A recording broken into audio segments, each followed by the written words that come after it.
Hi, my name is Kimberly Simon, and welcome to Growth Office Partners. Today, we'll be talking about why medical practices are rethinking technology adoption. And I am joined by Anthony Dispenziere. Anthony, thank you so much for your time. Absolutely. Thanks for having me. So, this conversation is going to be exploring how medical practices are thinking differently about technology today. So, we're not talking about choosing shiny tools but we're talking about making more intentional decisions around efficiency, staff workload, and patient experience, and obviously risk, because we have to talk about cybersecurity these days. But before we jump into this fun discussion, I wanted to just give you the floor, maybe introduce yourself, how you got into this space. We know that you are the CEO at Reno. So just talk us through, how you ended up there and what you all do over there. Yeah, of course. I kind of have a winding background with a large experience in business that almost everybody in our space kind of falls backward into this kind of a role. There's no real training path for it. But I have background I have a background in accounting and finance. And at a certain point I joined a revenue cycle management company that was looking for accountants with personalities to help lead physician groups. And so I was fortunate enough to work with that company for quite a long time and learn a lot about what I need to do as a CEO. And then one of my colleagues actually hired me full time to run the practice. And so I've been with this group now 4 years on site as a CEO, and we've got a really great practice that I'm really proud of. Right. And where are you guys based? We're in Reno, Nevada, and of course, we're an independent physician practice radiology group. Okay. So tell us a little bit about running the business side of a medical practice and how that's changed over the past few years. Especially given the dynamics around the market these days, physician staffing is quite constrained, which is probably nationally the largest issue that everyone's facing. There's a lot more work to do, and certainly less people around to do it than ever before. And so, to your point about technology, we are looking to leverage technology in different ways to help make us more efficient as a group. And that's one of the things that we're really sort of focused on is how do we do practice optimally in that kind of an environment where staffing in particular has been challenging. And what we do is we really try to make the experience overall as positive as we can for the folks working in our practice. These are really the behind the scenes heroes who are who are working in our community and treating so many of our patients night and day, and really my main job is to keep them happy and functioning optimally. And I would say that after COVID and going through all that, and then now sort of with the ongoing staffing constraints, it's been a real challenge. And my job is to try to optimize our configuration and work with our doctors to continue to get more resources to help them along and do the work that they're trained to do. That's great. Yeah. And staffing shortages, I keep hearing a lot of that as well. So, when we talk about your responsibilities in terms of running the business side, what responsibilities tend to surprise people who have never run a practice themselves? That you're like, yeah, you didn't know I had to do that, right? I think billing generally is its own art form. It really is. Because especially in a group like ours, we're billing hundreds of thousands of charges, and you've really got to keep your finger on the pulse of exactly how the billing is trending, the data, the analytics side of things to make sure because you're not individually billing every charge. You never could. These days, most people outsource their billing to a vendor, and so you're working with your vendor partner to ensure that things are optimized and they look like they're running ideally. But really, you're sort of reading the tea leaves, trying to understand the data analytics and what they're telling you to hopefully have an optimized billing setup. That area in particular can be quite complex. And then I feel like I should have gotten a psychology degree because working with so many different physician partners, and then of course our wonderful hospital leaders who we work with on a regular basis, and everyone else that's sort of involved in the practice. I'm actually the only non-clinical person in the practice. And so I have my hand in a lot of pots and I'm really trying to optimize things across the board. There's a lot day to day that I get involved in, but I think we've got a really great practice and I'm proud to help move things along for the doctors and get them to a great spot. And then now, as we move into talking about technology, So, as you look at how you guys are using technology in your practice today, what would you say is working very well? And what are some of the challenges that you're facing? So maybe start with what's working very well, and then we'll talk about some of the challenges. Sure.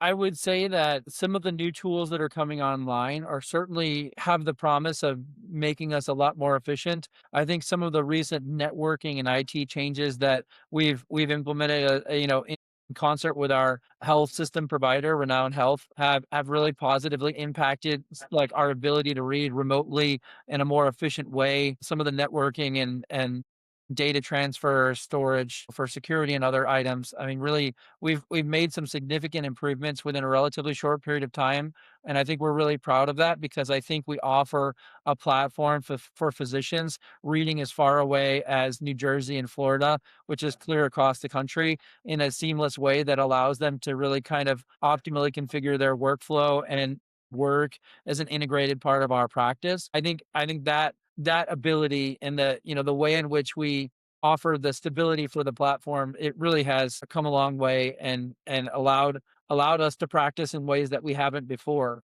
And I think that will only continue as technology advances and we continue to work with our partners to make the ideal investments that will help us to continue to increase our efficiency and our speed. But those are some of the more recent things that have really come along that have helped the practice to be a lot more dynamic and not need so much on-site presence. Correct. Yeah. Okay. And then where have you seen technology add more complexity instead of reducing it? I think in a lot of the ways, if you look at the dawn of the AI usage, and some of the tools, I think a lot of people would tell you in the industry that they were, it was complicated to really get to a place where they were more useful than harmful in terms of taking physicians' time away. When you're spending more time trying to work on tools that aren't optimized and kind of get them up to speed, it's hard enough just to treat patients day to day, right? And then to have Correct. sort of additional challenges with software that's still sort of coming of age and not quite there yet, that can be challenging. And so I think we've moved past that point, but I think early on in the AI phase, I do think people were finding it sort of cumbersome and difficult to interact with and as much work to do in terms of trying to provide feedback sometimes as utility was getting out of it. And so I do think that's changed, but I do think that was sort of a pain point at the start. Absolutely. And I feel like we're still figuring some of it out. There's still some glitches. Yesterday, I spoke to another practice, and they had some challenges with using AI to answer their phones. Right, It sounded too much like a robot, so they thought, okay, maybe let's wait until it sounds more human. right, And then also getting AI to book calls to book appointments for them. They really struggled with that as well. right. And then what you said, kind of leading into AI, gets me right into my next question perfectly. So as we talk about how we're all using AI, what are some of the great places where you're like, yep, it's working great for us here? And then we'll talk a little bit about some frustrating workflows. Sure. So we're lucky that our hospital partner has worked with us to really put us on the forefront of some of the AI tools that are coming out for radiology specifically. We have tools that, for example, scan in the background for a bunch of images to see whether or not a patient has a stroke or a number of other tools. We're actually the flagship hospital or one of them for AI Doc, which is a whole software suite of AI tools that basically help to scan things in the background and make sure that certain things aren't missed, like a pulmonary embolism, stroke, those kinds of things. And if they do flag something for urgent attention, it basically goes to the top of the list and gets immediate attention for, you know, some of the more critical items. And those tools continue to evolve and grow. Another tool that we've recently implemented that is really setting the bar high for radiology is it's basically a smart impressions tool. So a radiologist will dictate the report, the findings in the report, and this software automatically generates the impression, which is basically the secondary part of the report based on what the doctor's previous, like historical language usually tends to be, and plus the findings that they've dictated so far. And it really adds efficiency and speed to the generation of images where it used to be sort of a lot of manual input and clicking, and we're actually about to fully implement their software suite where you're really just dictating to a box and the report knows in the entirety of the report where to put everything, so there's much less manual input. I love that.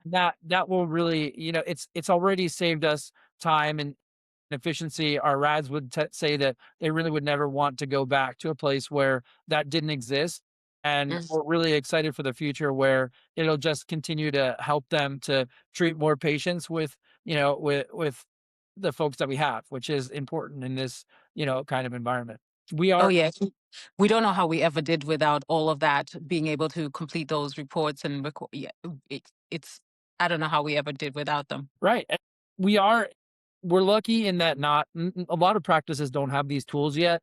Mhm. And we've been fortunate that our hospital partners helped us to invest in some of these things to really make our experience different than others. And it really, once you use it, you're like, how, I'd be like 20% less efficient if I went back to the old way. But it's interesting. I mean, like the historical parallels are really pretty interesting.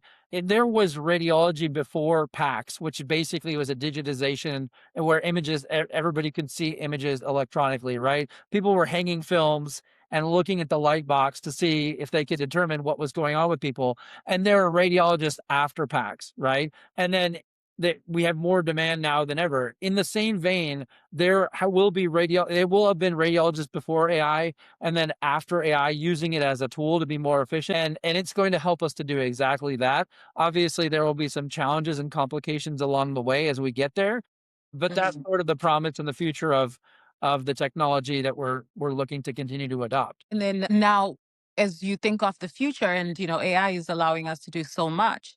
What are some of the time-consuming and frustrating workflows that you're like, we haven't quite gotten to fixing that, or maybe there is no solution just yet, but these are some of the frustrations that we hope over time we can address. Well, I would say generally speaking, research has shown that a radiologist only spends about 15% of their time actually interpreting images, right?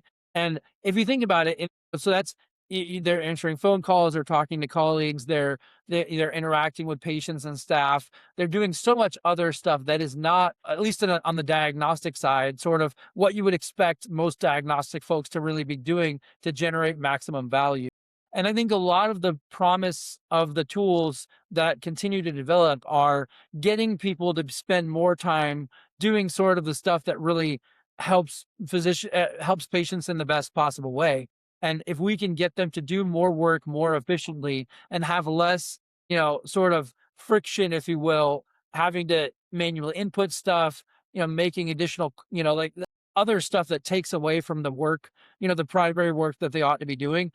I think that's still, I mean, like there's a lot where we could gain efficiency there still to really get to a place where they can that they're in a better, more efficient spot where we can treat even more patients with the folks that we have. And so I think that's kind of the promise of the future. And through tools like the ones I've described and others, I think we will continue to get there. AI isn't linear either, right? I mean, we don't know what's around the corner and what could potentially be developed to continue to help that process. But that's I don't know if that answers the question. That's sort of that's at least in the future where we need to focus to get radiologists spending 30, 40, 50% of their time really treating patients and sort of less time doing stuff that really doesn't add as much value. And are there areas right now in AI where you're seeing curiosity versus hesitation, or vice versa? Are there any areas where you're like, you even considered and you thought,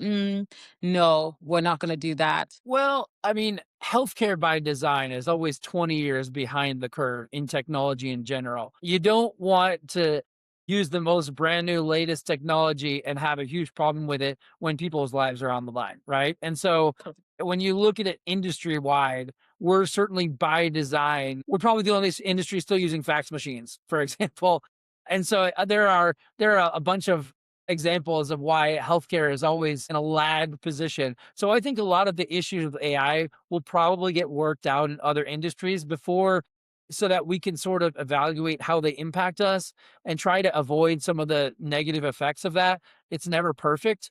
Technology Mhm. adoption never really is, but I do think that that circumstance really allows us to navigate around some roadblocks that maybe super early adopters in some areas are gonna have to deal with more carnage, if you will. And so that's, I mean, we have the benefit of, not we really don't jump into anything that's not really fully vetted and already being used elsewhere, at least in some discernible capacity where it's clearly helping people. We like to be, on the edge of getting great stuff once it's determined that it's good and it's going to be positive for us. But we're not experimentalists. Like, we Correct. want to treat patients with trusted and known technology and not sort of brand new stuff where we're like hoping and praying, right? I mean, that's Mhm. not our type of business model. Okay, so now we want to move on to giving advice to other practice owners. So, what are some mistakes that you've seen practices make when adopting new technology? Obviously, you just spoke about jumping in too quick and going with systems that have not been tested and obviously putting people's lives at risk. What are other mistakes that you've seen practices do when adopting AI or technology? Well, I mean, I would say that the adoption of AI in particular is still pretty new in our realm. And like I said, our technology has always been sort of behind the times. I think you really, if you can find folks that have really good experience in the area that you're moving toward and really get solid advice from people who really know what they're doing, that's not always the easiest thing to find, especially in sort of a hyper specialized environment. I don't know if there's a specific example of a practice that did something, I've worked with 10 different physician practices. I've never really seen anybody do anything catastrophic as it relates to, health IT infrastructure because they tend to be quite cautious for good reason. I mean, I've certainly seen using the wrong vendor partner and then sort of having things go awry with sort of not the best in class sometimes. I know you've spoken about billing as being one of the more challenging workflows. Is there any other areas, intake, scheduling, follow-ups, internal documentation that feel heavier than they should? Well, for different groups, certainly can be. These days, just running a practice, if you have things like an independent imaging center where you're running the business yourself and operating staff and facilities and infrastructure and all that other stuff, if you're a patient facing organization where patients are directly coming to you for service, that really changes the complexity dynamic. In our particular instance, we are we're entirely hospital based. We work with a facility provider where we provide the physicians and the nurse practitioners who work in the facilities, but we don't actually interact directly with patients. We're not really involved in a lot of those aspects. So what that does is it really kind of the facility partner that we have really kind of takes care of a lot of that. And we're really more focused on providing really great patient care. Every Mhm. business is sort of different in our space. A lot of them do own and operate their own facilities, which creates a whole different level of complexity. But in our practice in particular, I would say complexity is cost, right? The more complex the business is, the more time you have to spend managing various aspects of it. And what we've done a great job of, I think, is really kind of simplifying our operation to maximize the return on, the time we're spending, and we're really mostly focused on optimizing the experience for patients and providing really great service. You know what? I am so taking that. I absolutely love that. And it fits across many industries. Complexity is cost. Complexity is cost. So, what's one thing you would encourage other practices to do as they consider growth and efficiency for their practices? In an environment like this, I think making sure that you can deliver on the promises you're making and making sure that your physician partners are comfortable where they're at and where you're headed as an organization are the most important things you can do, honestly. Really not by I mean, we are in an environment nationally where there is more business than you could ever imagine, and there is not nearly enough physician resources to attend to that business. And so growth has to be smart and strategic. I've certainly seen people get in trouble where they've sort of bitten off a bit more than they can chew, and they're not able to fulfill on their promises and obligations that they've made. And maybe some of their physicians who work in their practice now have to do more work than they wanted to, and they're really not happy with that situation. And so it's a weird place where so many businesses, in other industries are focused on driving growth and sort of scaling and that sort of thing. And we're really focused on making sure that our physicians are comfortable working in the environment we have, and that we are providing the best lifestyle and work style optimization that they expect and deserve, so that they can they can provide optimal patient care. We're not necessarily looking to grow for growth's sake at all. Would we like to continue to grow in concert with our health system partner to continue to provide, sort of best in class service? Absolutely. But we have to do that, and I think we've been quite successful at onboarding, hiring new physicians, but we have to continue to provide the appropriate resources so that we can not burn physicians out and let them do the work that they're trained and able to do. So it's a real balance, specifically in our industry, to do that. Okay. And then I like to end with a personal question. So you obviously love what you do. You started off in accounting. Here you are today, CEO of Reno Radiological Associates. What is this all for? What is the dream? What is your dream? Well, I like you said, I love what I do. I really feel like I'm sort of Batman's butler, if you will, helping to enable our local community physicians to treat our the patients that we have in our community. We are we have about 100,000 square mile catchment basin from Las Vegas, Salt Lake City, and Sacramento, pretty much everything in between. And we do so much great work. The interventional program we have, the neuro interventional program we have, these are people that literally treat our patients who have cancer on a regular basis, help with trauma patients who come from Lake Tahoe, which is right around 30 minutes away from us. So we get care flights flown in. We have people who have strokes. Our doctors are daily, during holidays, nights, weekends, they're working to treat those patients. And my job is to try to make them as happy and effective and efficient in doing what they do as possible. And I really feel a true calling to help serve our community in that way, maybe more in the background, like a lot of radiologists do as well. I mean, I don't think they're sort of necessarily the first people think of when they think about healthcare.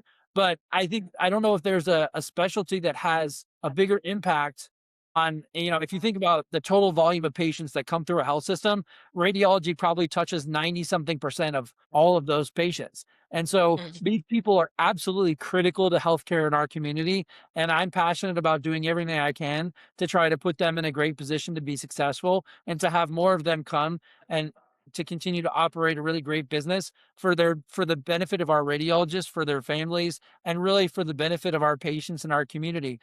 Great. Thank you so much for that, Batman Sparkler. I love that analogy. So I'm going to put a link to Reno Radiological Associates right underneath this podcast. And I am going to put Anthony's details LinkedIn if you want to follow him and just, keep up to date with the work that they're doing. Again, my name is Kimberly Simon from Growth Office Partners. We do three things here. We do AI enablement, we do cybersecurity, and we do cybersecurity workshops. Thank you so much for your time. Thank you.